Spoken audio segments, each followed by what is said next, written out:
Welcome to Study the Bible with me. Today we're continuing from where we stopped last time, so grab your Bible and let's dig right in. Leviticus chapter 5. When a person sins in that he hears a public curse against one who fails to testify and he is a witness, he either saw or knew what had happened and he does not make it known, then he will bear his punishment for iniquity.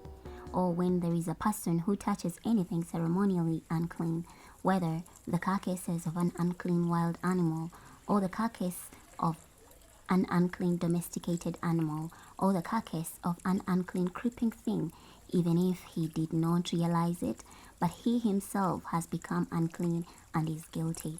Or when he touches human uncleanness with regard to anything by which he can become unclean, even if he did not realize it, but he himself has later come to know it and is guilty.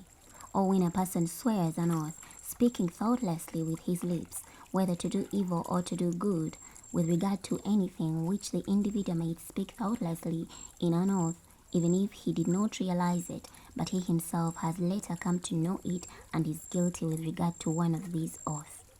When an individual becomes guilty with regard to one of these things, he must confess how he has sinned, and he must bring his penalty for guilt to the Lord for his sin that he has committed, a female from the flock, whether a female sheep or a female goat, for a sin offering.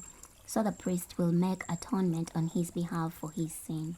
If he cannot afford an animal from the flock, he must bring his penalty for guilt for his sin that he has committed, 2 turtle doves or 2 young pigeons to the Lord, one for a sin offering and one for a burnt offering. He must bring them to the priest and present first the one that is for a sin offering. The priest must pinch its head at the nape of its neck, but must not sever the head from the body. Then he must sprinkle some of the blood of the sin offering on the wall of the altar, and the remainder of the blood must be squeezed out at the base of the altar.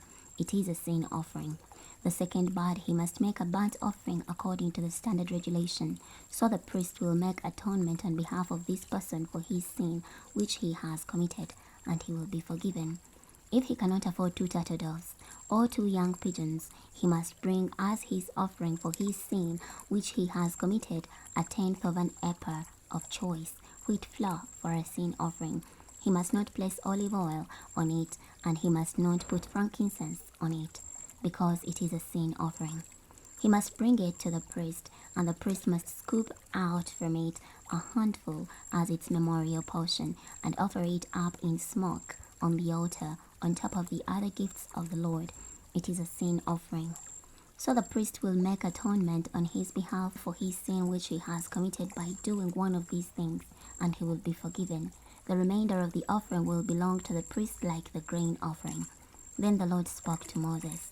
When a person commits a trespass and sins by straying unintentionally from the regulations about the Lord's holy things, then he must bring his penalty for guilt to the Lord, a flawless ram from the flock, convertible into silver shekels according to the standard of the sanctuary shekel, for a guilt offering. And whatever holy thing he violated, he must restore and must add 1/5 to it and give it to the priest. So the priest will make atonement on his behalf with a guilt offering ram, and he will be forgiven. If a person sins and violates any of the Lord's commandments, which must not be violated, although he did not know it at the time, but later realizes he is guilty, then he will bear his punishment for iniquity, and must bring a flawless ram from the flock, convertible into silver shekels, for a guilt offering to the priest. So the priest will make atonement on his behalf for his error which he committed, although he himself had not known it, and he will be forgiven. It is a guilt offering. He was surely guilty before the Lord. Chapter 6. Then the Lord spoke to Moses. When a person sins and commits a trespass against the Lord by deceiving his fellow citizen in regard to something held in trust, or a pledge, or something stolen, or by extorting something from his fellow citizen, or has found something lost and denies it, and swears falsely concerning any one of the things that someone might do to sin. When it happens that he sins and he is found guilty, then he must return whatever he had stolen, or whatever he had extorted, or the thing that he had held in trust, or the lost thing that he had found, or anything about which he swears falsely. He must restore it in full and add 1/5 to it. He must give it to its owner when he is found guilty.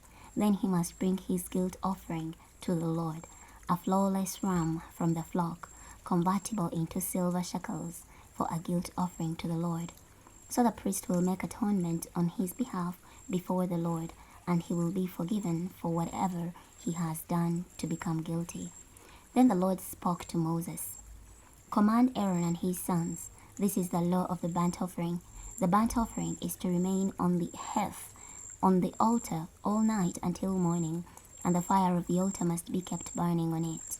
Then the priest must put on his linen robe, and must put linen leggings over his bare flesh, and he must take up the 40 ashes of the burnt offering that the fire consumed on the altar, and he must place them beside the altar. Then he must take off his clothes and put on other clothes, and he must bring the 40 ashes outside the camp to a ceremonially clean place. But the fire which is on the altar must be kept burning on it. It must not be extinguished. So the priest must kindle wood on it morning by morning, and he must arrange the burnt offering on it and offer the fat of the peace offering up in smoke on it. A continual fire must be kept burning on the altar. It must not be extinguished. This is the law of the grain offering. The sons of Aaron are to present it before the Lord in front of the altar, and the priest must take up with his hand some of the choice sweet flour of the grain offering and some of its olive oil, and all of the frankincense that is on the grain offering, and he must offer its memorial portion up in smoke on the altar as a soothing aroma to the Lord. Aaron and his sons are to eat what is left over from it. It must be eaten unleavened in a holy place. They are to eat it in the courtyard of the meeting tent. It must not be baked with yeast. I have given it as their portion from my gifts.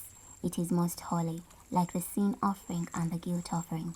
Every male among the sons of Aaron may eat it. It is a perpetual allotted portion throughout your generations from the gifts of the Lord. Anyone who touches these gifts must be holy. Then the Lord spoke to Moses. This is the offering of Aaron and his sons, which they must present to the Lord on the day when he is anointed, 1/10 of an ephah of choice sweet flour as a continual grain offering, half of it in the morning and half of it in the evening. It must be made with olive oil on a griddle, and you must bring it wet soaked. So you must present a grain offering of broken pieces as a soothing aroma to the Lord. The high priest who succeeds him from among his sons must do it. It is a perpetual statute.